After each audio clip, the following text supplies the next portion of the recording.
দৰঙৰ আম্বাচক পশু বজাৰত চুৰি গৰু বিক্ৰী হোৱাৰ অভিযোগ জনৈক মানিক আলী নামৰ লোকজনৰ ঘৰৰ পৰা উদ্ধাৰ হ'ল কেইবাটাও চুৰি গৰু জানিব পৰা মতে বজাৰখনৰ পৰা তেওঁ ক্ৰয় কৰি আনিছিল গৰুকেইটা ইফালে গৰু চুৰৰ অভিযানত নামি পৰা দলগাঁও আৰক্ষীয়ে চলাইছিল অভিযান এটা গৰু চুৰক লৈ চলা অভিযানৰ সময়তে মানিক আলীৰ ঘৰত উদ্ধাৰ হয় গৰুকেইটা অৱশেষত আৰক্ষীয়ে চুৰ আৰু মানিক আলী দুয়োকে জেললৈ প্ৰেৰণ কৰে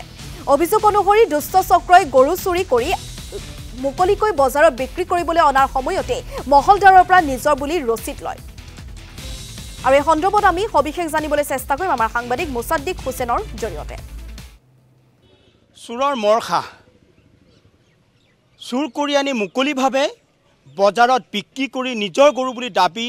কৰি তেখেতসকলে আচলতে মহলদাৰৰ পৰা ৰচিদ সংগ্ৰহ কৰে তেনে এটা ঘটনা সংঘটিত হৈছে আম্বাচক বজাৰত আৰু এই খবৰে আচলতে সমগ্ৰ আম্বাচকৰ বাসীৰ মাজত শংকিত হৈ পৰিছে আৰু তেখেতসকলে আচলতে এক ভিত্তিহীন বুলি অভিযোগ উত্থাপন কৰিছে শেহতীয়াভাৱে মোৰ লগত আছে আম্বাচকৰ এইসকল ব্যৱসায়ী আৰু ইয়াৰ মহলদাৰ আৰু এই মহলদাৰসকলে তেখেতসকলে দাবী উত্থাপন কৰিছে যে যিসকল ছ'চিয়েল মিডিয়াত ওলাই আছে এই কথা সম্পূৰ্ণ ভুৱা আৰু কোনো ধৰণৰ তেনে ঘটনা সংঘটিত হোৱা নাই এই ঘটনাটো স্পষ্ট কৰিছে ক'ৰ পৰা চুৰ কৰিছিলে কি ধৰণে চুৰ কৰিছিলে ক'ত বিক্ৰী কৰিছিলে সকলো কথা জানিবৰ কাৰণে মই মহলদাৰৰ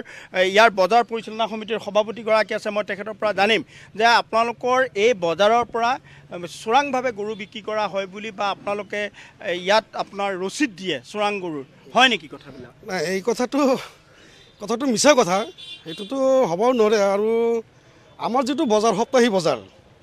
একচুৱেলি মহলদাৰ মই নহয় মহলদাৰ হ'ল বেলেগে মই বজাৰ কমিটিৰ প্ৰেচিডেণ্ট কিন্তু মহলদাৰটো ইয়াত থাকে মহলদাৰটো ইয়াৰ পৰা 1 কিলোমিটাৰ দূৰৰ ঘৰ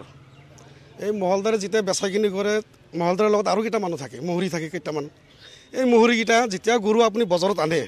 কিবা কিনিব পাতি আহে সেইখিনি কথা বুজি পালোঁ এই বস্তুটো যিটো ঘটনা ওলাইছে এইটো কিমান সঁচা আৰু সত্য নাই এইটো একদম কুখ্যাত মিছা কথা এইটো মিছা কথা এতিয়া কোন বজাৰৰ পৰা কোন গৰু কিনছে কিনি পেলাই ক'ত হেৰি কৰিছে আমাৰ আম্বাচকৰ পৰা যি গৰু 3টা লৈছে সেইটো ৰচিদ আছে গৰুৰ মালিকো আছে আৰু বেপাৰী ইয়াৰে কিন্তু এই বেপাৰীজন বেলেগৰ ক'ৰ পৰা বোলে কোন বজাৰৰ পৰা বোলে গৰু এটা কিনছে কিনি পেলাই আমাৰ বজাৰৰ পৰা 3টা যে লৈছে সেইটোৰ লগত সেই গৰুটো থৈছিল থৈ পেলাই এতিয়া ক'ৰ পৰা কিনছে সেইটো আমি কি দায় কোন বজাৰৰ পৰা কিনছে সেইটো আমিতো দায় নহয় আমাৰ আম্বাচকৰ যে বদনাম এটা দিছে আম্বাচকৰ বজাৰৰ পৰা 3টা যে গৰু বেচা কিনি হ'ল এই 3টা চুৰৰ হয় না নহয় এই বস্তুটো প্ৰমাণ কৰিব লাগে নিয়মত কিন্তু প্ৰমাণ নকৰাকৈ কিছুমান ছ'চিয়েল মিডিয়া আছে এইবিলাক এনেই বজাই দিলে আমাৰো মান সন্মান গেছে ইয়াত কিন্তু একচুৱেলি আমাৰ আম্বাচকত চুৰৰ বেচা কিনি আমাৰ এইটো বজাৰত হোৱা নাই নিশ্চিতভাৱে আৰু লোক আছে মই তেখেতসকলৰ পৰা জানিম আম্বাচকৰ বজাৰৰ সম্পৰ্কত পশু বজাৰৰ সম্পৰ্কত মই তেখেতসকলৰ পৰা মই জানিম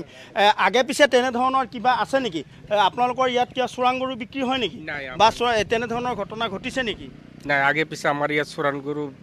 এইবিলাক বিক্ৰী হোৱা নাই আৰু যিটো নিউজ বাজিছে এই বেপাৰীটো বেছি মাৰিনে কোনফালৰ পৰা এটা গৰু কিনিছিল ডাঙৰ এটা হালোৱা গৰু কিনিছিল সেইটোহে চোৰাং গৰু আছিল সেই গৰুটো আনি আম্বাচকৰ এই 3টা গৰু যে মঙলবাৰে লৈ গ'ল সেই 3টাৰ লগত বান্ধি থৈছিল সেইটো ধৰা পৰাৰ কাৰণে বাকী আমাৰ এই লোকেল আম্বাচকৰ কিছুবিলাক মানুহ আছে সেইটোৰ লগত এইটো তাল মিলাই মিছা কথা এটা কৈ দিলে কিন্তু সেইটো গৰু ধৰা পৰিছে মালিকো আছে সেইটো গৰু যে ধৰা পৰিছে চুৰৰ গৰু সেইটো ডাঙৰ গৰুটো মুছাদ্দিক হুছেইন এই মুহূৰ্তত আপোনাক ধন্যবাদ জনাইছোঁ এয়া ওদালগুৰিৰ পৰিৱেশ দেখুৱাইছোঁ কিছু যিহেতু দৰঙৰ এই আম্বাচক যি পশু বজাৰ আছে বজাৰত যিহেতু গৰু চুৰি